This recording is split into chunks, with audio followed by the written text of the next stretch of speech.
All right, guys, so we're at this point of the podcast where we have to talk about GameStop failing. Oh no, the sky is falling?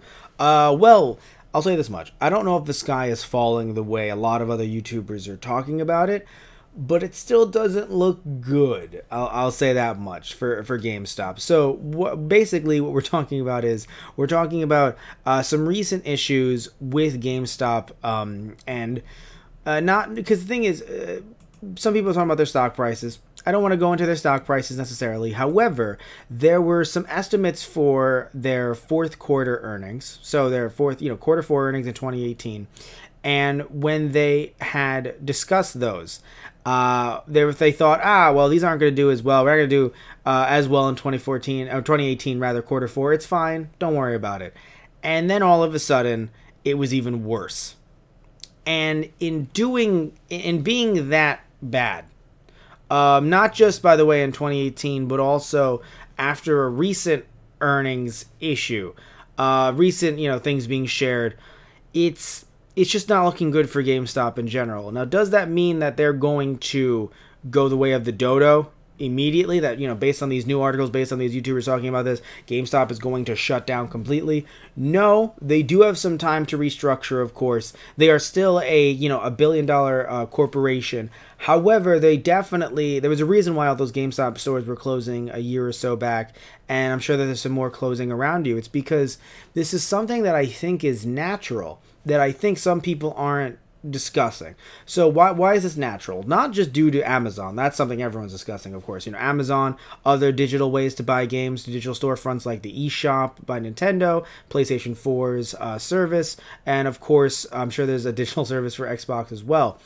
But that's not, I think that's the one that people are jumping to immediately, but it's the idea that any corporation, when they're trying to expand, and the only way that they want to expand, or they seemingly expand, instead of going into different industries, which to be fair, GameStop has, even if we don't like the Funko Pop stuff, that's them trying to go into a different industry, trying to get some revenue from that, not just from games. But when they take their revenue and they think, oh, let's actually make more stores. Let's make a GameStop across the street from a GameStop. What do you think is going to happen? Eventually, you're going to have a small collapse. And I think that that's been going on for a while now. I don't know if people have been saying it's really dumb to have a GameStop across the street from a GameStop, but I do think that the collapse is something that, yes, again, sales in general, a bit like TV, are down across the board compared to digital sales and things like that. But I do think that a big issue, in my opinion, is the fact that when you have a GameStop across the street from a GameStop is eventually going to have to close. And then when it does, it looks poor to us. And then, of course, we report on it saying like, oh, the GameStops are all closing. It's terrible. And it's like, yes, it is. And job losses are really bad. Like, I don't want people to lose their jobs. That's terrible.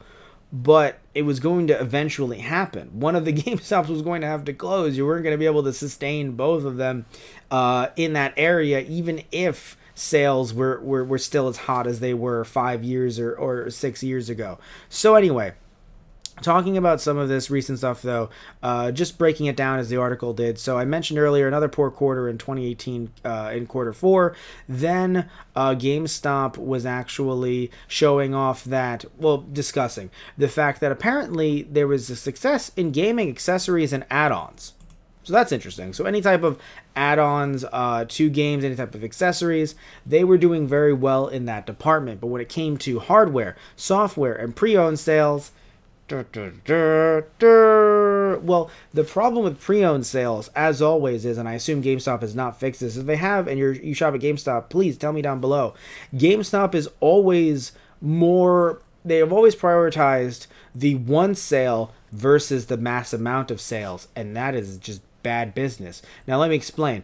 Look, you have something like the WWE Network. Just an example. WWE Network. They actually give away free trials a lot more than anyone would think that they should. Why would you want to give away a free trial? If you give away a free trial, then it looks as if it clearly looks as if you're not making a lot of money. Yes, you might have millions more people tuning in, but you're not making that money, and that's also more people watching your service, so it's harder on the infrastructure. And then sometimes I noticed this while trying to watch WrestleMania just this past year, literally like a couple weeks ago with Satish Ram. When watching WrestleMania, it was having some issues stuttering, and I thought it was me, but I realized this happens usually with live pay-per-views, a bit similar like it does with Crunchyroll when a new anime episode comes up and they're premiering it live. Now, why does WWE do free trials, though?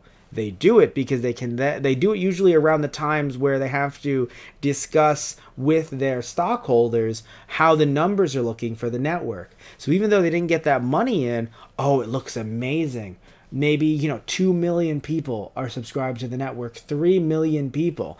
Even though they probably are not going to renew next month, well, we don't have to talk about that until next quarter. So they get the numbers up around the end of the quarter, and then they go, see, look at this. But the problem with GameStop is they're more worried about the profit, which, look, I'm not saying you can't make a profit, rather than actually selling units and getting it off their hands and moving stock.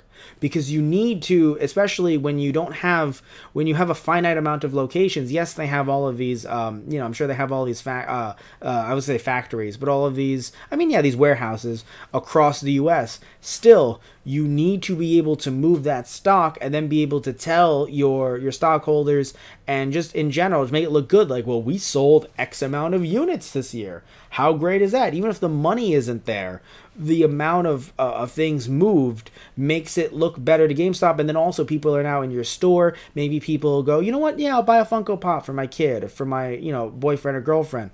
All of a sudden, you've now made another sale that you probably wouldn't have made before because people walk in. They're like, I want to get a used game. Great. It's $5 more than the new game. All right, then I guess I want to get the new game, which if you guys don't know, the new game, all of those profits don't go to GameStop. Of course, they go back to the developers, but used games directly into GameStop's pocket. So make it $5 to $10 cheaper at the least to then move those units. But again, GameStop isn't doing that, at least as last time I checked, and that definitely shows why they're not selling. Why they're not selling stuff. Now, when it comes to hardware and when it comes to general software, the PS4 Pro has been out for a while. So has the Xbox One, Nintendo Switch as well. So there's no additions, new versions of the Switch coming out as of yet. Maybe there's rumors, but there's no actual Nintendo Switch's new ones coming out as of yet. And looking at the stuff like the Labo, I guess you could say that those might sell there, but I don't know. I don't know the sales numbers on the Labo, but I assume that if people are trying to buy them, they're probably getting them through Amazon anyway. So that's just my take on that. But again, no data to support that, to be fair. But my point is that when you don't have much new hardware, or you have new software, of course, new video games. When you don't have much new hardware, I guess I can understand why hardware sales would be down.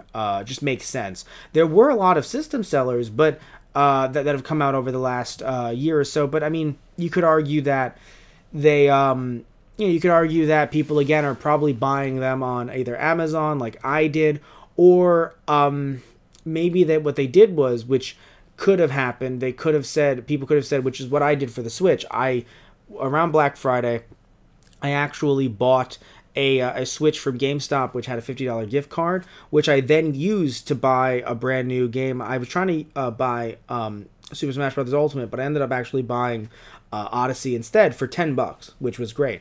But it might be a situation where they sold that many in that way, but other than that, there weren't really it wasn't really anything to sell because they had those Spider-Man bundles, but I don't believe that's lumped into quarter 4.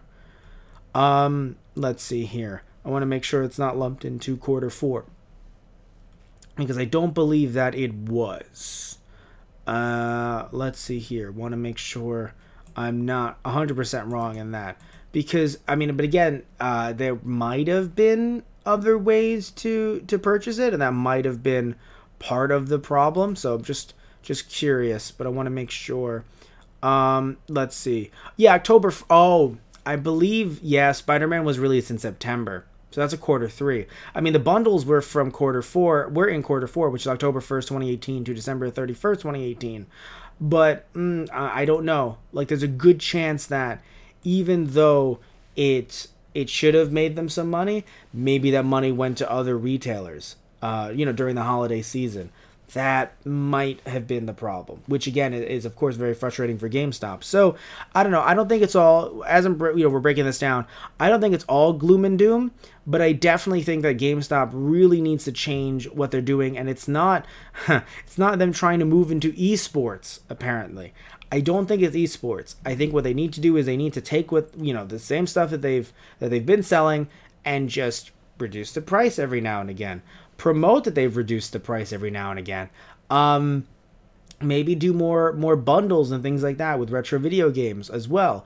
Maybe get out of retro video games. Maybe realize retro video games is not your scene and just kind of slowly fade the program away.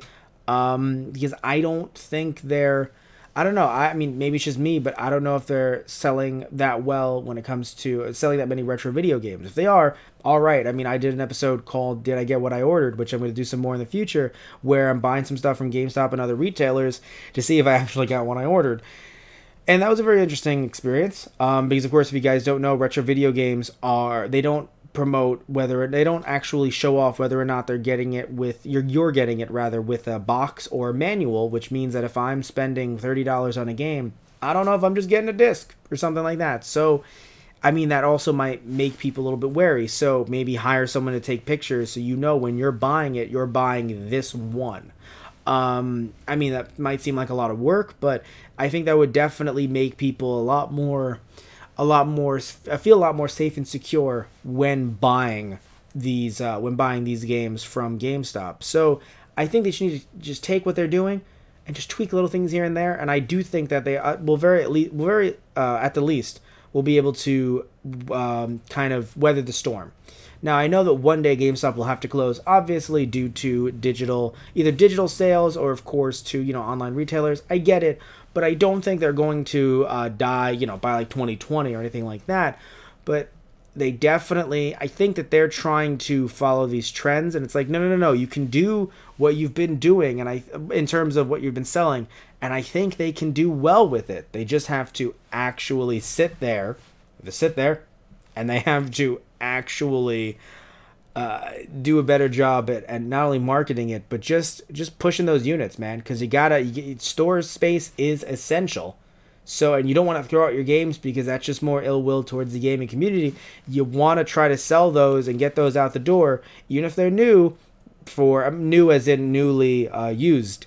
That's a weird term, but it's still accurate. Newly used, but you can't fucking put them for more money than the original new product. That's insanity, and I would never buy it. Why would you do that? So, I think GameStop can self-correct, but I don't know if esports, which yes is what they're looking into, I don't know if that's the best avenue. But tell me what you guys think about all this stuff down below. You think GameStop's gonna weather this storm? You think they're gonna die out sooner rather than later? And what do you think will be the cause of it? Do you think it'll be streaming? Do you think it'll be digital downloads? Do you think it'll be Amazon, or maybe D, all of the above? So tell me what you guys think about all of this stuff, either in the Twitch chat or in the